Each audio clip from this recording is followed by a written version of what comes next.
just a week to go for the elections, Melania Trump made her first appearance on the 2024 campaign trail, joining her husband Donald Trump's mega rally at Madison Square Garden in New York City.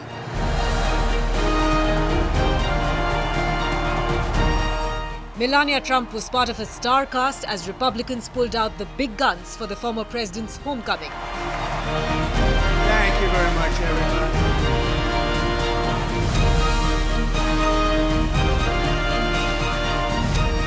Wrestling legend Hulk Hogan was one of the opening acts, and he wasted no time in taking pot shots at Kamala Harris.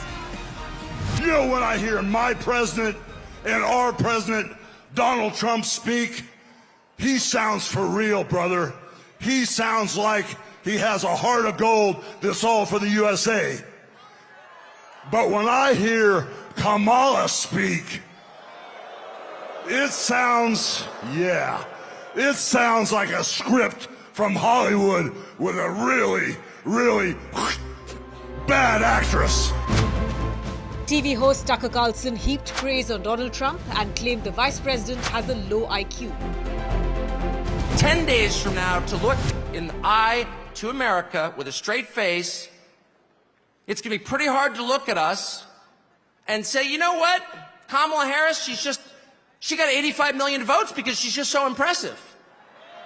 As the first Samoan, Malaysian, low IQ, former California prosecutor ever to be elected president, it was just a groundswell of popular support. And anyone who thinks otherwise is just a freak or a criminal. Former GOP candidate Vivek Ramaswamy, in true Trump style, made an America First pitch.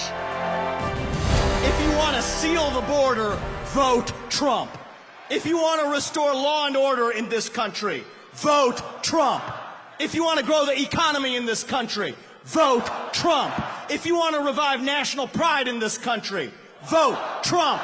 If you want to stay out of World War III in this country, vote Trump. If you want to make America great again, vote Trump. Trump surrogate Elon Musk unveiled what he called a dark Gothic MAGA look. As you can see,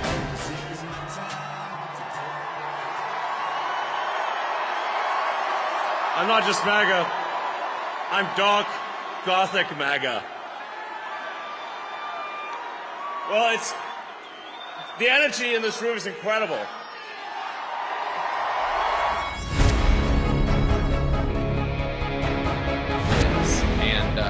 But one of the most controversial speakers of the night was comedian Tony Hinchcliffe.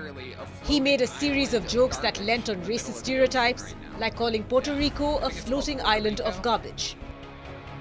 It is absolutely wild times. It really, really is. And, you know, there's a lot going on. Like, I don't know if you guys know this, but there's literally a floating island of garbage in the middle of the ocean right now. Yeah. I think it's called Puerto Rico.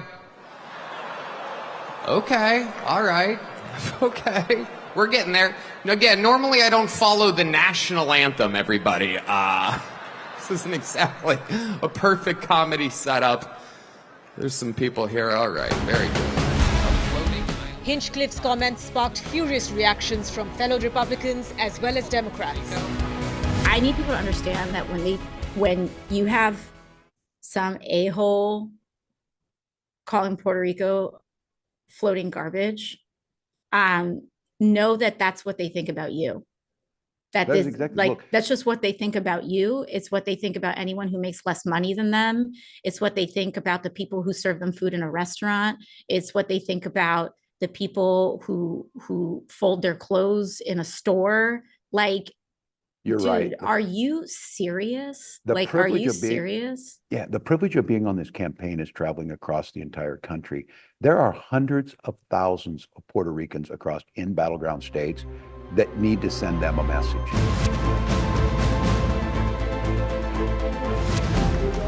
With the race remaining too close to call, Trump rallied his MAGA base at the massive New York rally. Are you better off now than you were 4 years ago?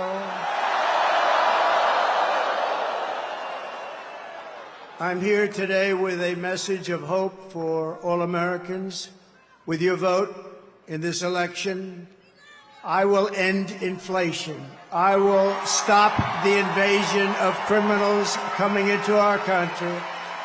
And I will bring back the American dream. We need the American dream to come back home. Trump said he is fighting the enemy within and promised to launch the largest deportation program in American history. The United States is now an occupied country, but it will soon be an occupied country no longer. Not going to be happening. Not going to be happening.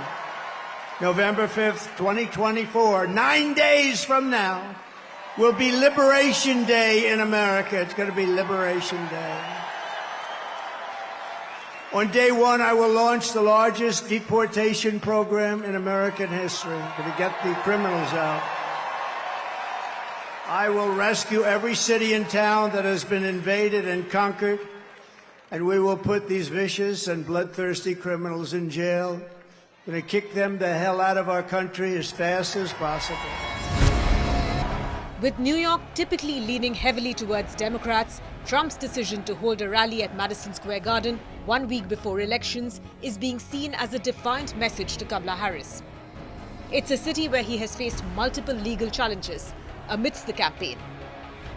By holding such a huge event on a less favorable turf, Trump is resonating even more with supporters and in the process is closing the gap with Kamala Harris.